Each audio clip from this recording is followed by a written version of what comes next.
poursuivrons la lecture à partir du verset 20. Épître de Jude, verset 20.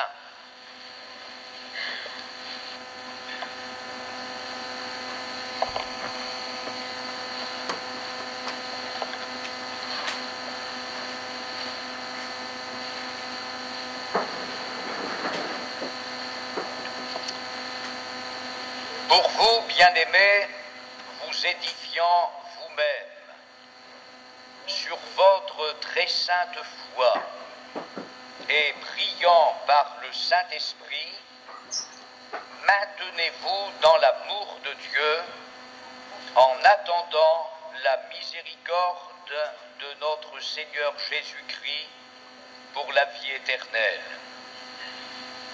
Reprenez les uns ceux qui contestent, sauvez-en d'autres en les arrachant du feu, et pour d'autres encore, ayez une pitié mêlée de crainte, haïssant jusqu'à la tunique souillée par la chair.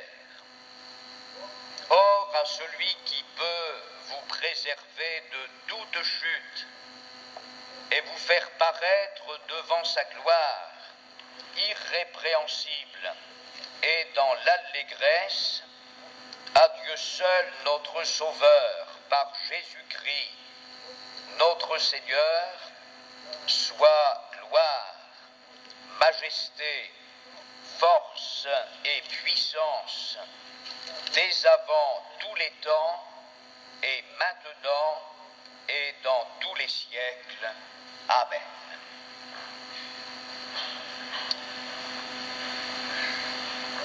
La parole de Dieu nous invite à veiller parce qu'elle nous dit que nous avons un adversaire, le diable, qui rôde autour de nous, cherchant qui il va dévorer. La parole de Dieu nous invite à veiller et à nous revêtir de toutes les armes de Dieu afin que nous puissions résister dans le mauvais jour et tenir ferme après avoir tout surmonté, car nous dit-elle, nous n'avons pas à lutter contre la chair et le sang, mais contre les dominations, contre les autorités, contre les princes de ce monde de ténèbres, contre les esprits méchants dans les lieux célestes. Ainsi donc, le chrétien a comme adversaire principal le diable, et nous avons aussi comme adversaire les démons. Par la foi, Dieu nous a installés dans la victoire de Jésus son Fils, puisque la Bible nous dit qu'à la croix du Calvaire, Jésus a écrasé la tête du serpent, donc le diable, le serpent ancien, et la parole de Dieu nous dit également que notre Seigneur Jésus-Christ a triomphé des autorités, des dominations, et qu'il les a livrées publiquement en spectacle. En définitive, la croix n'a pas été la défaite de Jésus, mais la croix a été la défaite du diable et de tous ses démons. Nous devons donc savoir que nous avons un ennemi, un adversaire. Nous devons savoir que nous avons des ennemis spirituels qui sont dans les lieux célestes, des ennemis spirituels mauvais.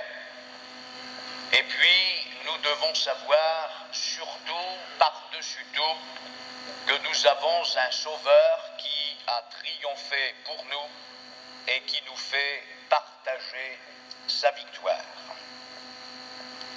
Le texte que nous avons lu dans l'épître de Jude nous parle de cette haine que le chrétien doit avoir concernant même la tunique qui aurait pu être souillée par la chair.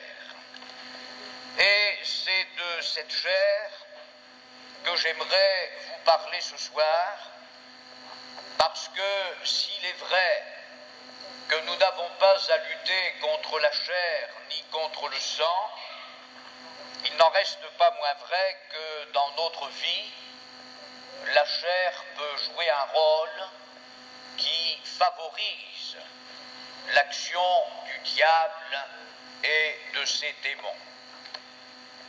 Nous devons savoir que l'être humain est une trinité.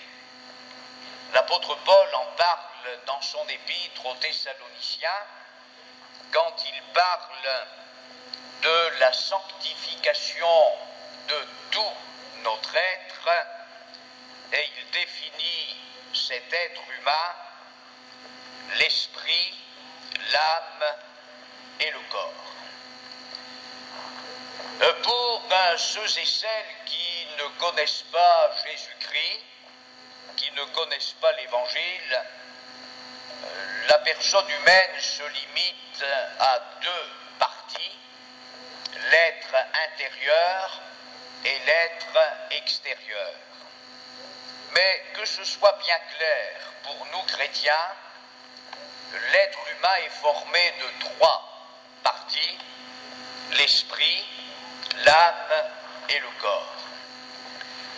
Aussi longtemps qu'une créature n'est pas régénérée par la parole de Dieu, aussi longtemps qu'un être humain n'a pas fait l'expérience de la nouvelle naissance, son esprit est en quelque sorte en état de léthargie.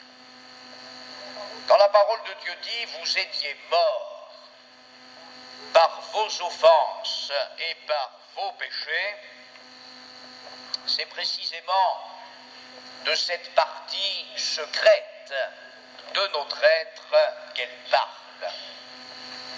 Car notre âme, c'est-à-dire notre moi, notre volonté, notre intelligence, nos désirs, etc., notre âme était vivante, de même que notre corps. Et c'est ainsi que la vie du pécheur irrégénéré se vit à ces deux niveaux, au niveau de son moi et au niveau de son corps. Mais quand le Saint-Esprit et la parole de Dieu atteignent l'être humain, il y a une résurrection spirituelle qui s'opère et notre esprit qui était privé de la présence de Dieu est ramené à la vie. Il entre en nouveau en contact avec Dieu. Et c'est le sens de l'Écriture quand elle dit que Dieu nous a ressuscités avec Jésus. Dans ce chapitre 2 de l'Épître aux Éphésiens, quand l'Écriture parle de résurrection, elle ne parle pas de résurrection du corps, mais bien de résurrection de notre esprit à qui Dieu a communiqué sa vie par l'Évangile et par le Saint-Esprit. Ainsi donc, une vie spirituelle, c'est une vie qui va être vécue au niveau de notre esprit, qui doit être lui-même sous l'influence permanente du Saint-Esprit. C'est ça la vie spirituelle. La vie spirituelle, c'est la vie de l'Esprit de Dieu dans notre esprit, qui peut être considéré comme le lieu très saint de notre être. Alors que se passe-t-il à partir de ce moment-là? Au travers de notre esprit, le Saint-Esprit de Dieu gouverne notre âme, notre volonté, notre intelligence, nos désirs, notre personne, et l'esprit et l'âme, sous l'influence de l'Esprit de Dieu, vont gouverner notre corps, ce qui permettra à la parole de Dieu de dire que notre corps est le temple du Saint-Esprit. Mais le chrétien doit être averti, en ce sens que sa vie chrétienne va être influencée soit par le Saint-Esprit, ce qui est alors une vie spirituelle normale, soit par son âme, ce qui n'est plus une vie spirituelle, mais une vie psychique, ou alors notre vie est influencée par notre chair. C'est ainsi que les Corinthiens vivaient leur vie chrétienne à ces deux niveaux. Ils la vivaient au niveau de leur âme, ils la vivaient au niveau de leur corps, de telle sorte que l'apôtre leur disait: je n'ai pas pu vous écrire, vous parler comme à des chrétiens spirituels, mais comme à des chrétiens charnels. Et c'est là où notre chair peut encore avoir sa part dans notre vie chrétienne. Et si dans ce cas-là, elle sert et favorise la cause du diable, il faut quand même bien nous garder de confondre un chrétien charnel avec un chrétien qui serait possédé de toutes sortes de mauvais esprits, comme certains le prétendent. La chair va donc désigner le sens moral de toute créature humaine, naturelle et irrégénérée.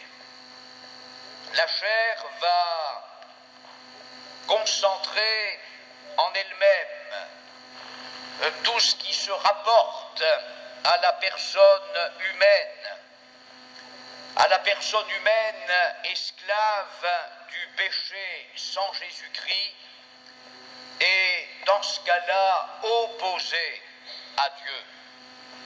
Dans l'Épître aux Romains, au chapitre 7,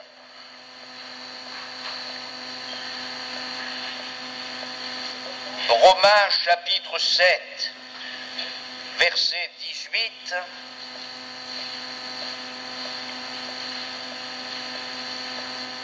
Romains chapitre 7, verset 18, l'apôtre Paul écrit: « Ce qui est bon, je le sais, n'habite pas en moi, c'est-à-dire dans ma chair.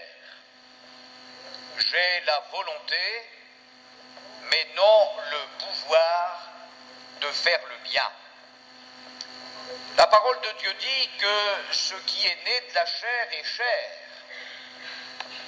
Elle dit aussi que ce qui est né de l'esprit est esprit. La parole de Dieu dit que la chair ne peut pas hériter l'incorruptibilité. La parole de Dieu dit que la chair ne peut pas s'améliorer. Elle doit être crucifiée avec le Seigneur Jésus. Et c'est dans la mesure où notre chair est crucifiée avec le Seigneur Jésus que le Saint-Esprit peut manifester pleinement la vie de Dieu dans notre esprit. C'est ainsi que l'être humain régénéré n'est pas dans la sphère de la chair, mais il est dans celle de l'esprit. Après avoir parlé dans ce chapitre 7 de son épître aux Romains de l'incapacité dans laquelle se trouve l'être humain de s'améliorer au plan de sa chair, l'apôtre Paul montre qu'au plan de la chair, l'état de l'être humain est désespéré. Aussi dira-t-il, mais qui me délivrera du corps de cette mort?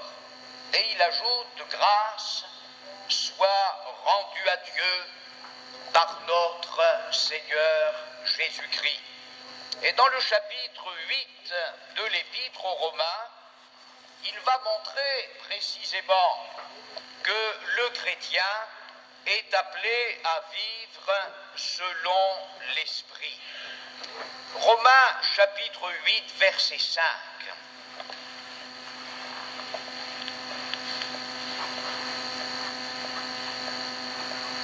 Romains chapitre 8, verset 5. Ceux, en effet, qui vivent selon la chair, s'affectionnent ou pensent aux choses de la chair, tandis que ceux qui vivent selon l'esprit s'affectionnent ou pensent aux choses de l'esprit. Et l'affection de la chair, c'est la mort, tandis que l'affection de l'esprit, c'est la vie et la paix.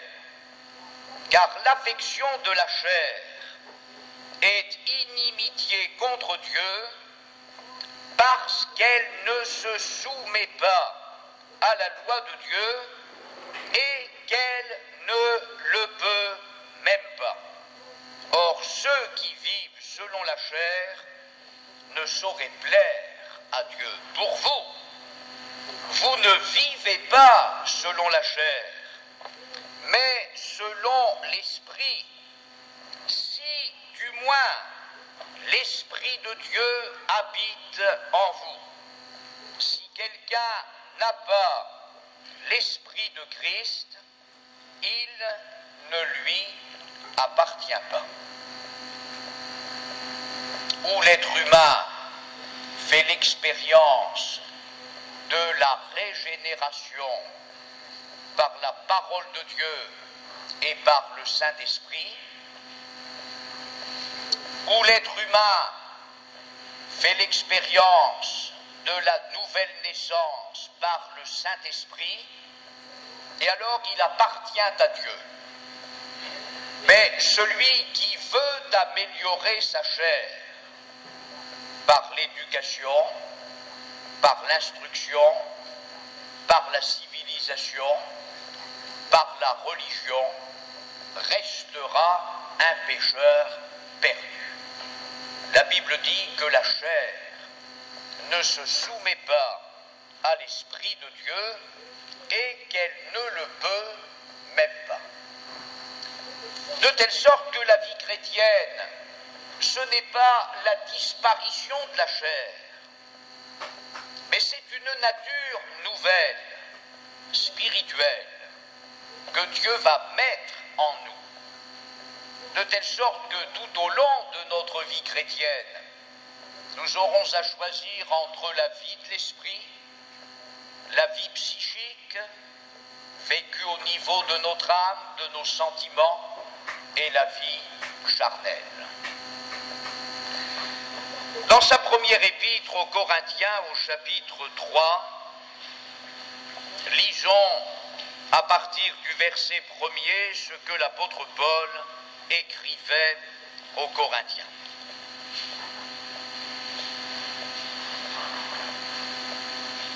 1 Corinthiens, chapitre 3, verset verset 1er.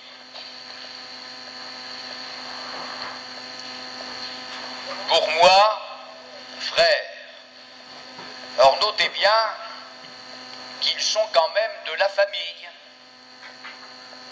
L'apôtre Paul les appelle frères. Pour moi, frères, ce n'est pas comme à des hommes spirituels que j'ai pu vous parler, mais comme à des hommes charnels, comme à des enfants en Christ. Je vous ai donné du lait, non de la nourriture solide, car vous ne pouviez pas la supporter, et vous ne le pouvez pas même à présent, parce que vous êtes encore charnels.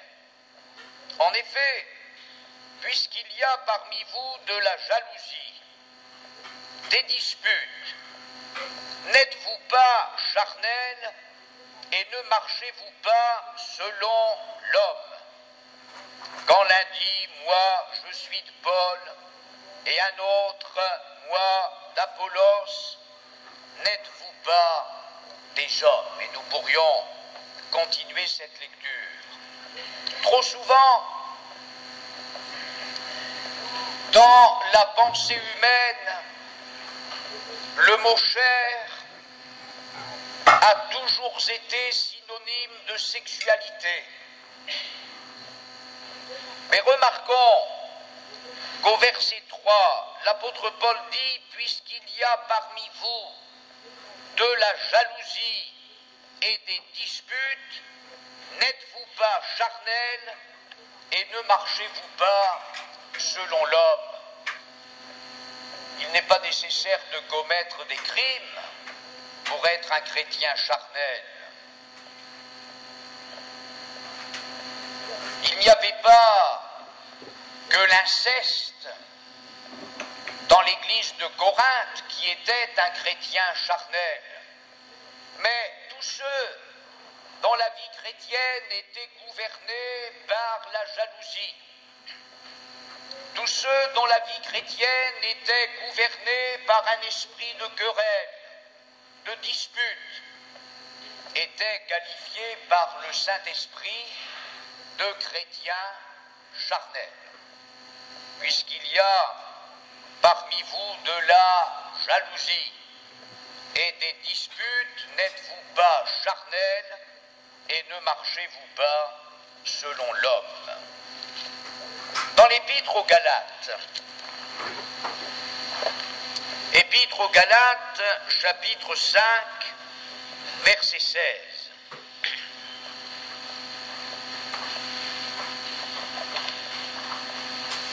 Galates, chapitre 5, verset 16.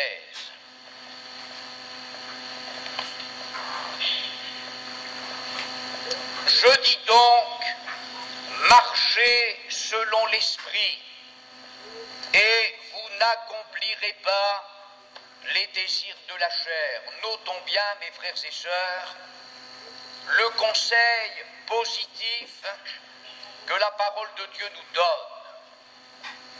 Elle ne se contente pas de nous dire de ne pas marcher selon la chair, mais elle nous dit comment faire pour ne pas marcher selon la chair.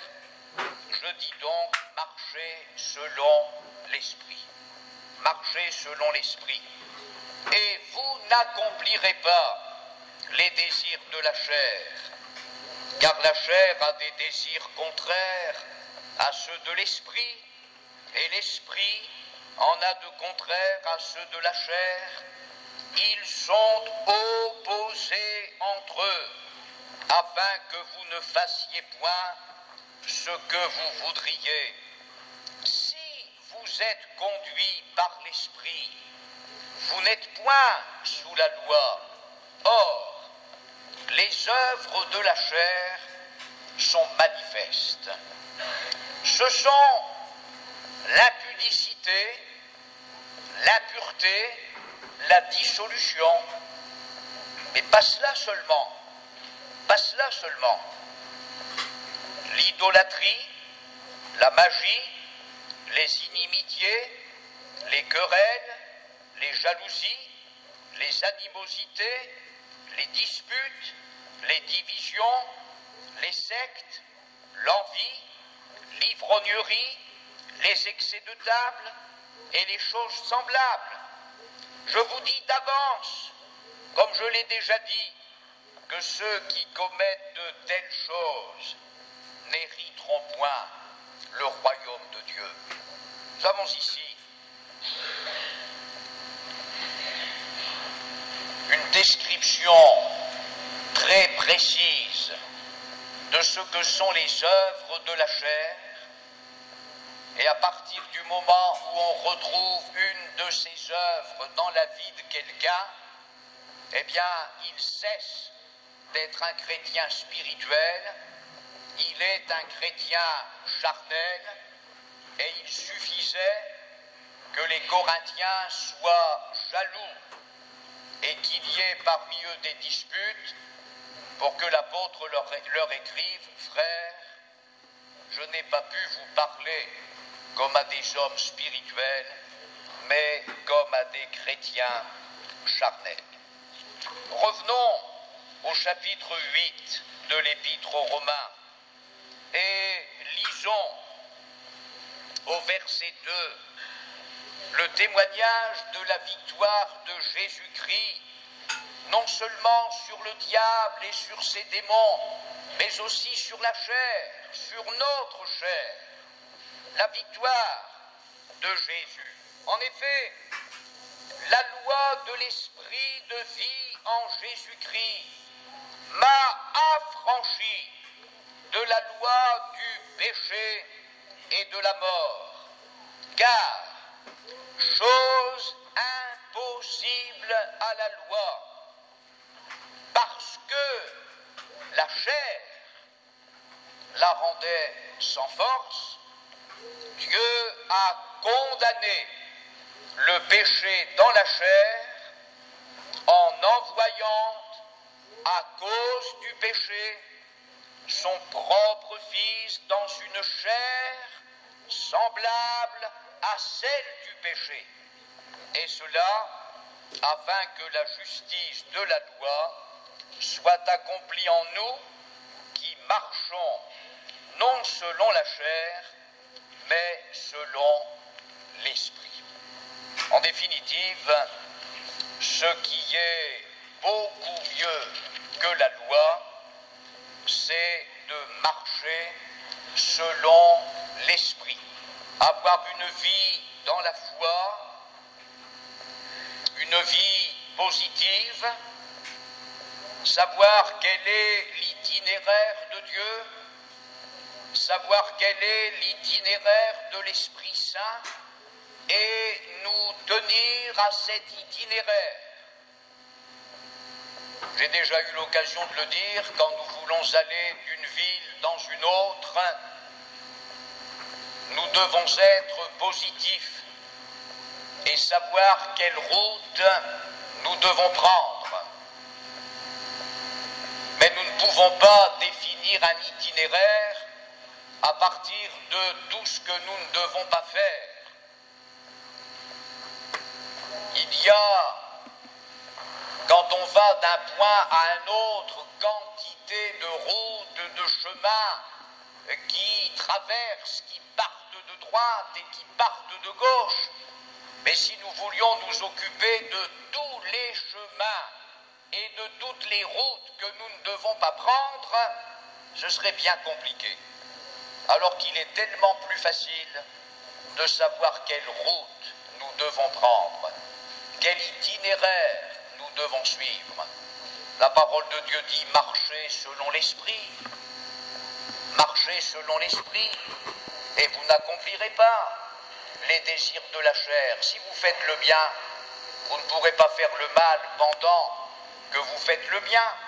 Voilà le conseil que Dieu nous donne, et ça, c'est beaucoup mieux que d'aller à la pêche dans la loi, parce qu'elle n'a rien amené à la perfection, compte tenu que la chair la rendait sans force. Mais notre chair ayant été crucifiée avec Jésus, nous avons la possibilité possibilité de vivre une vie nouvelle, la vie de Dieu, la vie de Jésus-Christ. Hébreux chapitre 2, la vie chrétienne doit reposer sur l'œuvre du Saint-Esprit en nous. Sachons-le, soyons sur nos gardes et efforçons-nous par la grâce de Dieu d'avoir une vie spirituelle. Prions pendant quelques instants, s'il vous plaît.